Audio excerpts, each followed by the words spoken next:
Hello दोस्तों, तो कैसे हो आप लोग। आई होप आप लोग बहुत अच्छे से होंगे और पढ़ाई भी अच्छे से कर ही रहेंगे। तो चलो आज हम बात करते हैं केमिकल रिएक्शन ऑफ अल्कोहल, है ना। प्रिपरेशन तो हमने कर लिया था। तो अल्कोहल की अगर हम बात करें तो अल्कोहल दोनों के जैसा एक्ट करता है। एज अ इलेक्ट्रोफाइल भी एक्ट करता है, एज अ न्यूक्लियोफाइल भी एक्ट करता है।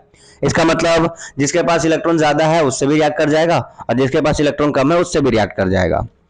तो इसका जो रिएक्शन होता है वो अलग अलग तरीके से होता है। पहला तरीका क्या है, reaction due to cleavage of OH bond, मतलब अल्कोहल का जो OH बॉन्ड है उसके टूटने की वजह से कुछ रिएक्शन होगा। और अगर OH बॉन्ड के क्लीवेज की वजह से रिएक्शन हो रहा है उस टाइम पे आपका alcohol as a nucleophile behave कर रहा होगा। ठीक है, न्यूक्लियोफाइल मतलब इलेक्ट्रॉन रिच। देखो यहां आपको दिखाया गया मैकेनिज्म कि अगर लोन पेयर दे रहा है कार्बोकेटायन को तो देने वाला क्या होता है, न्यूक्लियोफाइल होता है, इलेक्ट्रॉन रिच होता है, तो ये ऐसा रिएक्शन कर लेगा। Reaction due to cleavage of CO bond, अगर C और O का बॉन्ड तोड़ देते हो तो यहां एज अ इलेक्ट्रोफाइल बिहेव करेगा। बिकॉज जब ऑक्सीजन जाएगा तो इलेक्ट्रॉन लेके जाएगा, भाई ज्यादा पावरफुल है वो, मोर इलेक्ट्रोनेगेटिव है। और आपको तो पता है जो ज्यादा पावरफुल मेन मेन चीजें वो लेके चला जाता है। तो ये जो इलेक्ट्रॉन था वो ऑक्सीजन लेके चला जाएगा तो कार्बन पे प्लस आ जाएगा। अब ये जो कार्बन है वो किसका पार्ट था, अल्कोहल का पार्ट था। अब ग्रुप आएंगे बाहर से माइनस लेकर के इस पे अटैक कर देंगे, तो ये इलेक्ट्रोफाइल के जैसा बिहेव करेगा। ठीक है, ये बेसिकली हमारा एक समरी था समझने के लिए कि कैसे इलेक्ट्रोफाइल बिहेव कर रहा है और कैसे न्यूक्लियोफाइल के जैसा बिहेव कर रहा है। आगे बढ़ते हैं reaction due to cleavage of OH bond के अंदर, कि कैसे ये बताता है कि ये बॉन्ड टूट रहा है, क्या रिएक्शन करता है। तो अगर हम बात करें तो पहला देख लो reaction with active metal. Active metal मतलब ग्रुप 1 के एलिमेंट जो कि बहुत ज्यादा पावरफुल होते हैं, बहुत ज्यादा रिएक्टिव होते हैं। तो अल्कोहल अगर रिएक्ट करेगा तो हाइड्रोजन गैस रिलीज कर देगा, और इससे क्या कंफर्म होता है कि अगर उसने हाइड्रोजन गैस रिलीज करी है तो उसके पास एसिडिक प्रोटॉन रहा होगा। ठीक है, तो इससे एसिडिक प्रोटॉन होना भी कंफर्म हो जाता है। सेम फिनॉल के साथ रिएक्शन करेगा तो हाइड्रोजन गैस रिलीज कर देगा, और सोडियम फेनोक्साइड, पोटेशियम फेनोक्साइड जिस मेटल के साथ रिएक्शन करवाओगे उसका ऑक्साइड बन जाएगा। हाँ, एक और है कि अल्कोहल कभी भी बेस के साथ रिएक्शन नहीं करता, NaOH KOH के साथ रिएक्शन नहीं कर सकता, लेकिन फिनॉल कर सकता है। बिकॉज अल्कोहल उतना ज्यादा एसिडिक नहीं है, उस पे जो माइनस आएगा वो स्टेबलाइज नहीं है। लेकिन अगर फिनॉल को देखो, फिनॉल पे जो माइनस आएगा ना वो रेजोनेंस कर सकता है भाई, और रेजोनेंस स्टेबलाइज माइनस मिल गया फिर तो पूछो ही मत, फिर तो H भाग भाग के निकलेगा, मतलब बहुत ज्यादा एसिडिक हो जाएगा। ठीक है, इसीलिए फिनॉल बेस के साथ रिएक्शन करता है, सोडियम फेनोक्साइड बना देता है, मतलब अपना सॉल्ट बना लेता है।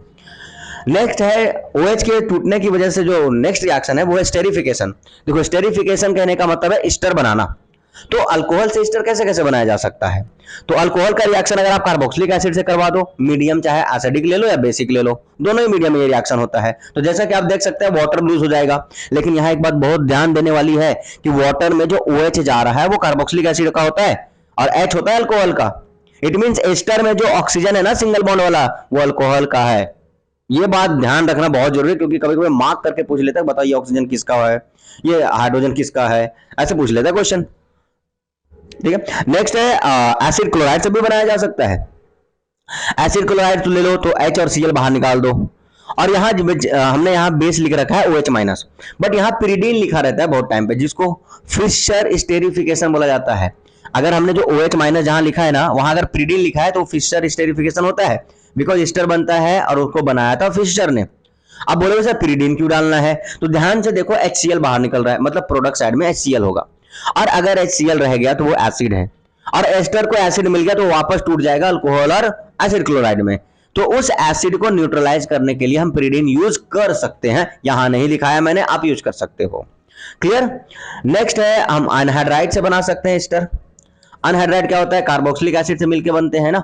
तो अगर आप अनहाइड्राइड लेते हो और उसका रिएक्शन अल्कोहल के साथ करवा देते हो, मीडियम एसिडिक रख लो या बेसिक तुम्हारी मर्जी, दोनों ही मीडियम में ये रिएक्शन होता है, इससे भी आपको क्या मिल जाएगा, एस्टर।